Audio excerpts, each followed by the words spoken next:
It's midnight, and the countdown begins. These are the last 5 at midnight. Number 5. Unit 1212. My name is Lily.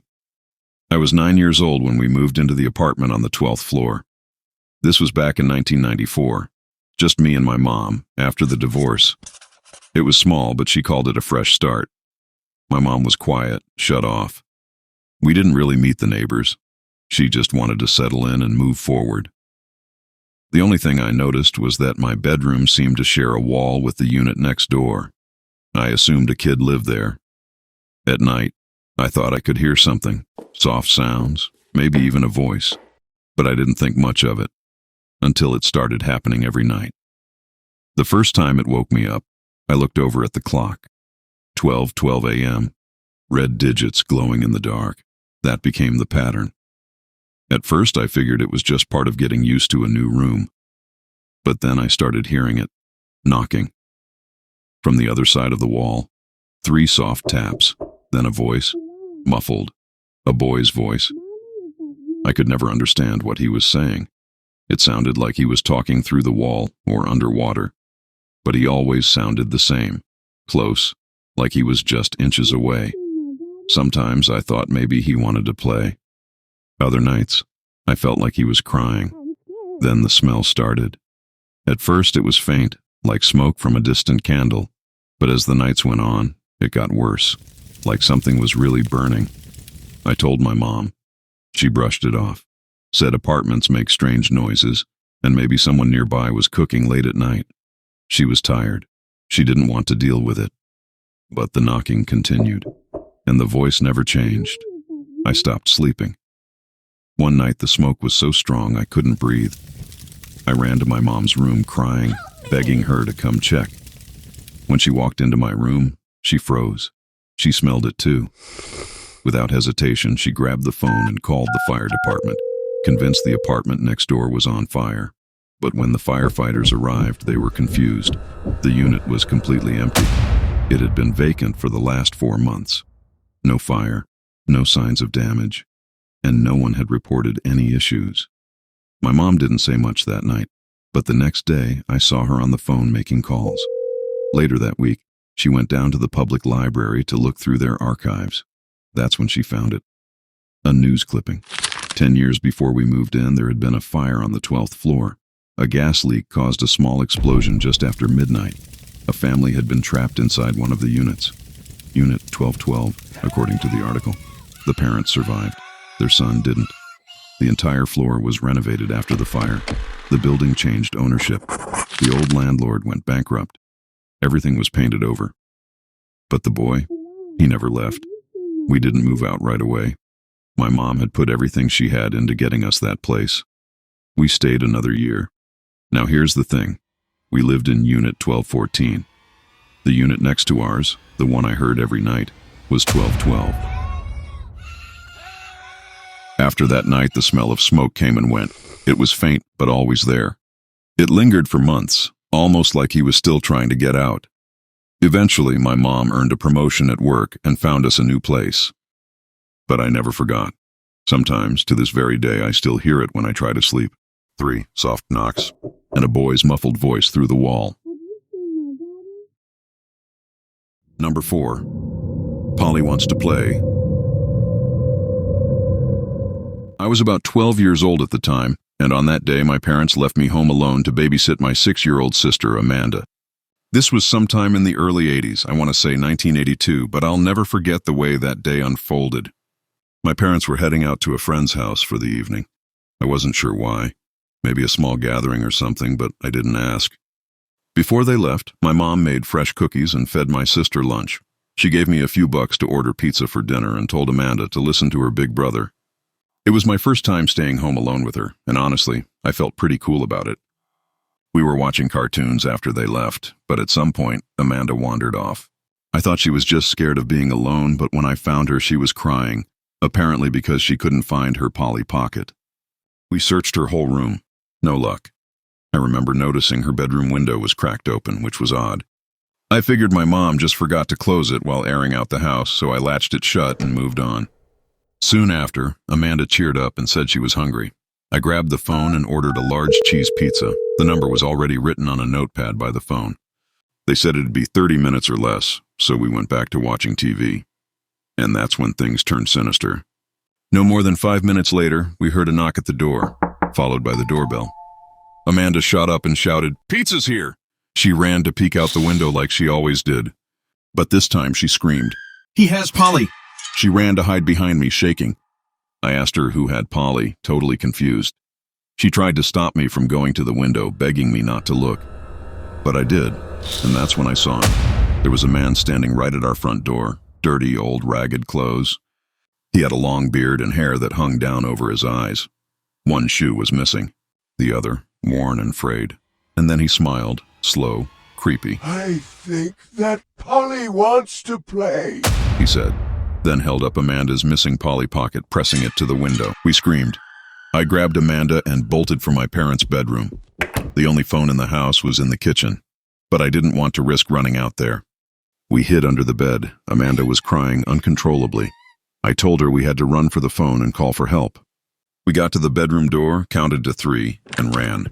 Right as we reached the kitchen, another voice called out, "Pizza delivery!" This time the voice was completely different, normal. We peeked out the window. It really was the delivery guy. We opened the door crying and told him everything. He said he hadn't seen anyone outside at all. Thankfully, my mom had written down a phone number on the memo pad near the phone in case of emergencies, and the delivery guy used that number to call my parents. They came home immediately. My dad was furious at first. He thought I was playing a twisted prank. But then, my mom screamed from Amanda's room, "Honey, come here now." She had gone in to check the window to remind herself whether she had closed it or not. But before she left the room, she began picking up Amanda's scattered toys. When she opened Amanda's closet, there, sitting on the floor, was a single, old, ragged man's boot. The police came. We told them everything. It wasn't mine, my dad said, and no one else should have been in that room. They searched the area but found nothing. No fingerprints, no sign of forced entry, and no trace of the man. We moved out not long after that, and to this day, we've never heard of anyone else seeing a man with hair over his face.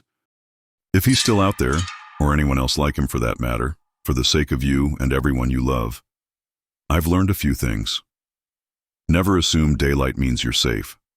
Always lock your windows, and never answer the door without looking first. Number 3. Wrong apartment. Back in 2003, I was 19 and living alone for the first time.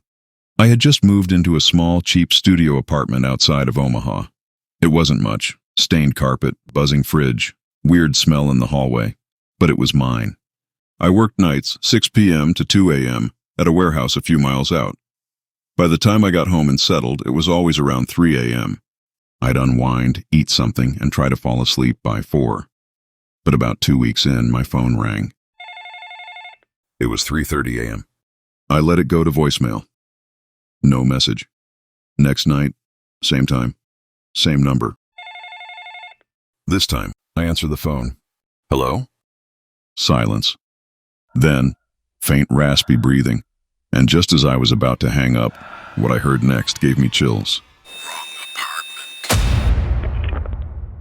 That call happened every single night for a week, always at 3:30 a.m.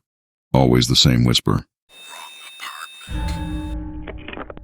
After the 7th night, I couldn't take it anymore. I told my landlord everything. She seemed genuinely disturbed and offered to change the unit's phone number, just in case it was tied to an old tenant or a database glitch. She made the change. That night, the phone still rang. Same whisper. Then came the buzzer. That buzzer legitimately followed immediately after the phone call. I kid you not. Again, this is all at 3:30 a.m. I crept to the door and looked through the peephole. There was nothing. No one. Just a hallway so still it felt like it was holding its breath. And then, the buzzer again. I jumped so high I think I nearly hit the ceiling. I barely slept. So the next night, since I had the day off, I booked a cheap hotel across town. Didn't tell anyone. Just wanted one night without the phone. no buzzing, no whispers. I finally slept. When I came home the next afternoon, I pulled into the parking lot and saw 2 squad cars and an ambulance out front. And what I saw next made my jaw drop. They were coming out of the unit directly below mine. I stood there, frozen, as paramedics wheeled out a body bag. The next day, I asked my landlord what happened. Apparently, Mr. Harrison had a heart attack. They think he has been dead for a whole week. He has no emergency contacts either, she said. After that, the phone never rang again. The buzzer never buzzed. It just stopped. I never believed in the paranormal until then, but part of me truly thinks the man who lived below me was trying to reach out for help. And maybe, in some way, he finally got it. Number 2. It wasn't Derek. This happened in 1989. I was 18, fresh out of high school, and about to leave for college in a few weeks. My group of friends decided to do one last trip together. Just us, no parents, no rules. A camping weekend in Black Ridge Forest. We packed up 3 cars, brought food, beer, sleeping bags, and music. It was exactly what you'd expect. A bunch of teenagers laughing too loud, drinking cheap beer, and making dumb memories under the stars. There were 7 of us in total, 4 girls, myself included, and 3 guys. The first night was perfect. We set up camp, built a fire, and stayed up late talking about the future. Sometime after midnight, one of the guys, Derek, got up and said he was going to pee behind the trees. We all chuckled, and someone jokingly asked if he wanted to take the flashlight. We had only one between us, and we'd already teased him earlier for bringing his own flashlight but forgetting to pack batteries. Derek laughed and waved it off. "Don't need it. I'm not going far." He walked off into the woods, and the rest of us kept chatting by the fire. Maybe 2 minutes passed. Then we heard it. "Help! Help me, please!" It was Derek's voice. We all jumped up, and we all sprinted toward the sound, calling Derek's name. Derek! Derek! Derek! The scream had come from the left side of the camp, deep in the woods. But when we got there, nothing. Just trees, wind, silence. Derek, where are you? Then, Help me, please! I'm over here! we spun around. It was Derek's voice again. But this time, it came from the opposite side of the camp. We ran that way, stumbling and yelling for him. Derek! Derek? Jason's flashlight scanned the woods, Derek! This isn't funny, man! and that's when we all saw it. A figure standing between the trees, tall, still, completely black from head to toe. No features, just watching us. Then, the dark figure began coming towards us in a way no human would ever walk. Help! We all panicked and sprinted back to camp, completely rattled. And when we got there, Derek was inside one of the tents, asleep, passed out, drunk. We shook him awake, frantic. He was confused and had no clue what was happening. From what we gathered, he never made it into the woods at all. He stood up, stumbled, and crawled straight into the tent to lie down. Whatever we heard in the woods, whatever was screaming for help, it wasn't him. We agreed it would be best to sit tight for the night, and we agreed to leave as soon as the sun rose. No one slept much. The next morning, we packed up and left Black Ridge Forest. We never spoke about that night again. We all went our separate ways. Different colleges, different cities. I don't know if the others even remember it anymore. Maybe they've forgotten about it, but I haven't. I'm over here! Before we get to our number 1, please remember to like, subscribe, and click that notification bell for weekly updates. Number 1. Peekaboo. This happened in 2019. I was working as a traveling nurse and had just finished a 5-day assignment in Georgia. My next shift was in Alabama, so I had a day in between to rest. I booked a motel just outside of Tuscaloosa. Nothing fancy, just a cheap little place off the highway. The area seemed quiet enough. I figured I'd save a few bucks. I'll never do that again. When I checked in, the front desk clerk barely looked up. The lobby smelled like stale cigarettes and cleaning products, but it was late. I was tired. I just wanted a shower and some sleep. The room was okay.